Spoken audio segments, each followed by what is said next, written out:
Hello and welcome. In this video, I'll be giving an overview of the ComboSystem plugin for Unreal Engine 4 and taking a look at what exactly it does.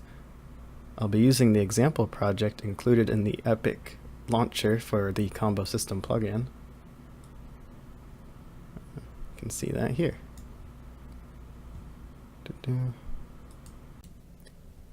Okay, I've loaded up the demo project here. First, we'll take a look at the ComboTree, which is the first part of what this plugin offers. So if I just have the plugin installed, which I do believe I have, yep. Then if I right click in the content browser and go to miscellaneous, I'll see I have a new ComboTree asset that I can make. So make one, default's fine, and let's open it up. This is the editor for the ComboTree graph. In here, you'll be able to define your combos as these little nodes coming off of this root node here. So I can just take a pen, create a new combo node, and voila. This is what a combo tree will sort of look like once you're filling it out. It'll be a bit more detailed than this, but this is sort of what it might look like. This would sort of represent maybe if you had a light attack and a heavy attack, your light attack could go up this branch. And then maybe if you did a heavy attack afterwards, it would go to this one. Let's do B for heavy attack.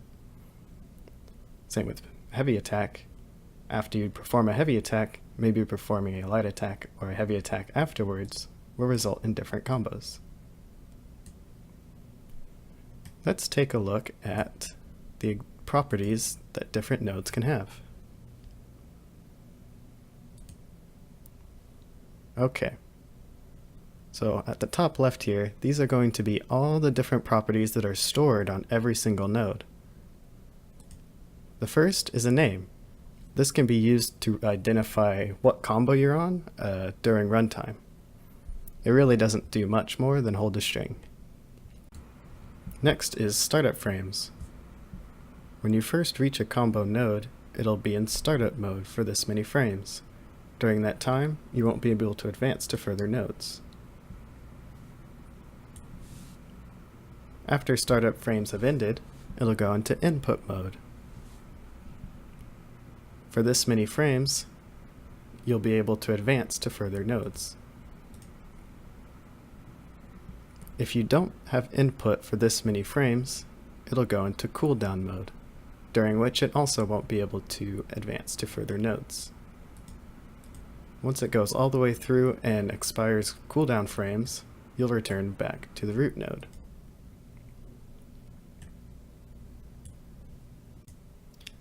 Next up is the combo struct enum. This will be the enum that defines the output pins for your combo node. You can see here that I have two different enums that are currently available. The current is a default that's available with the plugin. The second is one that's actually been added to this demo called eCharacterStrike enum. If I select it, suddenly it changes to that enum and I can select new pin inputs. Next, I'll show you where those combo struct enums are in code. So if we open up the Visual Studio solution for the demo project game, and we can see the eCharacterStrike enum that we've defined in our code. We'll need to have the category combo and a regular enum class, and it'll be picked up by the plugin. You can make your own enums by copying and pasting this one if you wish. eCharacterStrike enum 2. Save that. Now let's open this up in Visual Studio. Okay, so let's rebuild.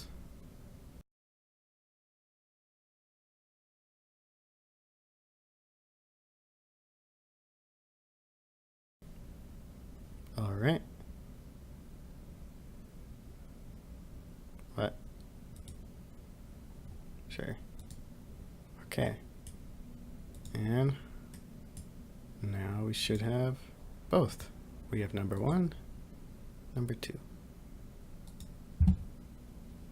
Alright, next up is combo multiplier. This is a float value you can associate with the combo to sort of indicate that there's a little damage boost to go along with this combo. Next up is movement mode. This is a drop down of some movement modes for an actor that you can select, and you can require that an actor be in this mode before moving to a specified combo. For example, if I set this movement mode to in air, then we couldn't advance there. Even if we were giving it the light input, we couldn't move there until we were in air. This movement mode is not the same as an actor has, and is something you'll have to set as you're running. Next is launch force. This is a vector that you can set here in the graph and query at runtime in case you want to add some kind of launch force to your actor. Lastly, we have land hit required. This means that before you can transition to another combo, you must have called land hit on the combo system. This is something that you can call in your hit logic to make sure that a hit has landed before moving on to the next combo. And that is a quick rundown of a combo tree. So that is just one component of the plugin.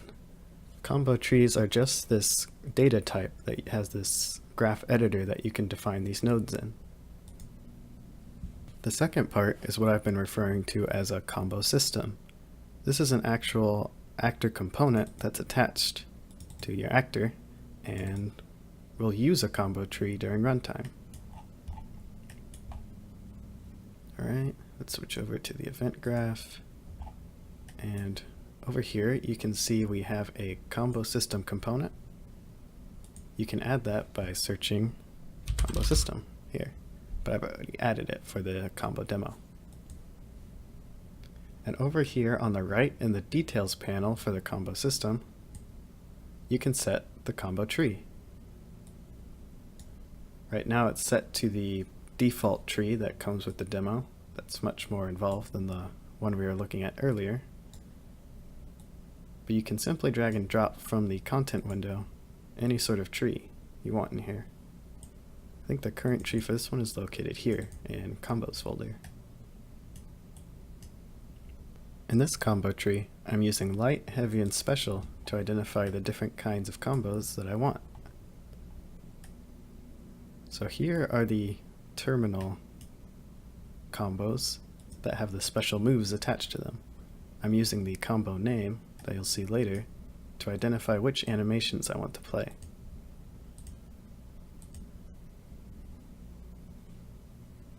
Okay. To show you how to use a combo system actor component, let's look deep into the light attack input action. So for this event, whenever we press it, the first thing we do is advance to the next combo. This is what you call just to advance along the tree that we saw earlier. Go from one to the next.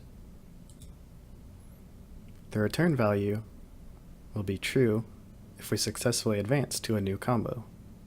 Otherwise it's false.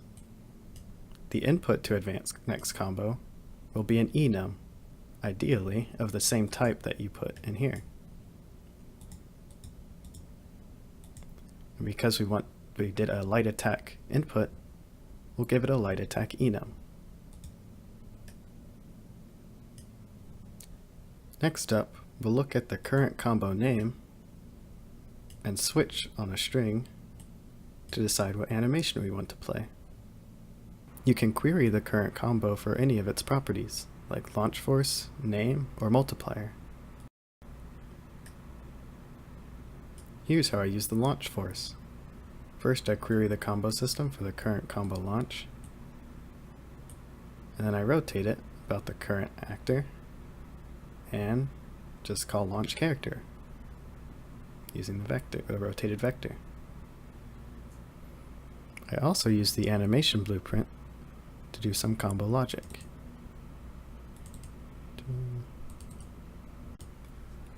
Okay, so this is how I mentioned earlier that you'll actually have to set the combo system to the current movement mode in order to get the restrictions on in air, ground, crouched to work.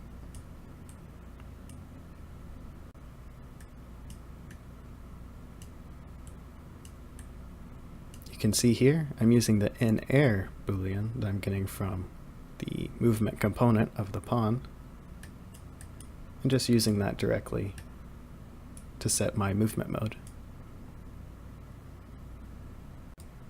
Here in the deal hit damage function, I'm using the current combo multiplier to adjust the damage that I do when I'm adding my negative health, just doing more damage. And that's really all there is to the plugin. It provides this nice tree that you can define your nodes in, and gives you an actor component that you can get the current combo from and do stuff with the properties you set in the tree.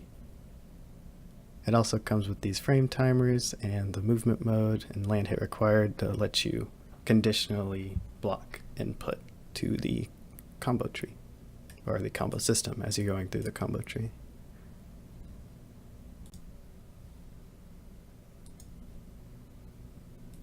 Okay, so here we have the combo system set up for a little bit of a fighting game. We have the light attack, the heavy attack, and the special, which is a kick.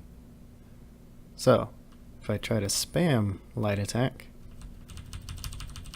it doesn't just go immediately because it has to wait for the frame timers to cool down. Yeah. Same with the other ones. That was actually a combo. So, first combo is the uppercut. Light, heavy, light, uppercut.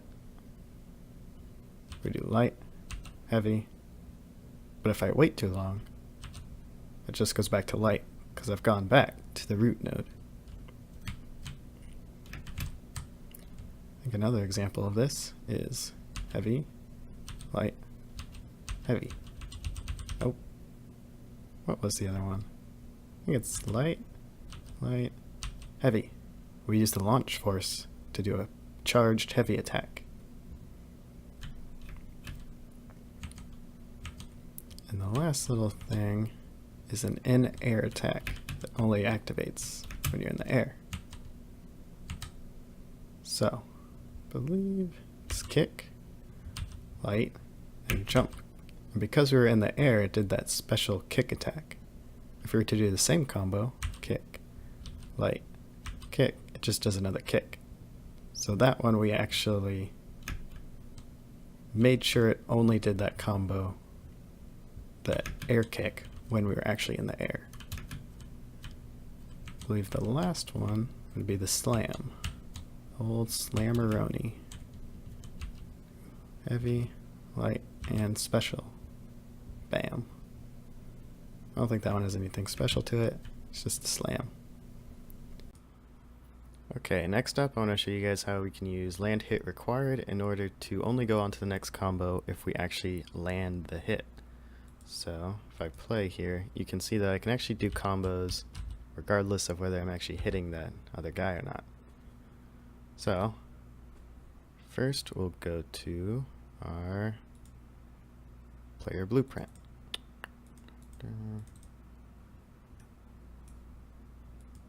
Actually, we'll go to our animation blueprint. That's where I did it. So this logic over here is activated whenever I'm punching to sort of detect when I'm overlapped with the dummy. And if that's true, I just cast over to the side scroller character and call land hit on the combo system. And that's all well and good, but since I didn't actually require any of my combo trees, or my combo tree to actually require land hit, I can just do combos wherever. But if I take every single one and do land hit required, save it, and I try to do a combo, you see it actually can't go on to the next combo unless I'm actually hitting this guy. Bam. And that's how you can do that. I do want to note that you shouldn't make the root node land hit required, because you can never actually, you know, attack. Oh, let's go. Because you'll never land a hit in order to go to the root node, because that's the first node. And those are all the functions for the combo system. I'll just break a node here and show you all the functions. So yeah, if you're interested in this plugin, you can go find it on the Unreal Engine Marketplace. You can check it out there, read all about it, and yeah. If you have any questions, feel free to comment, send me an email if you want, and I'll catch you guys later.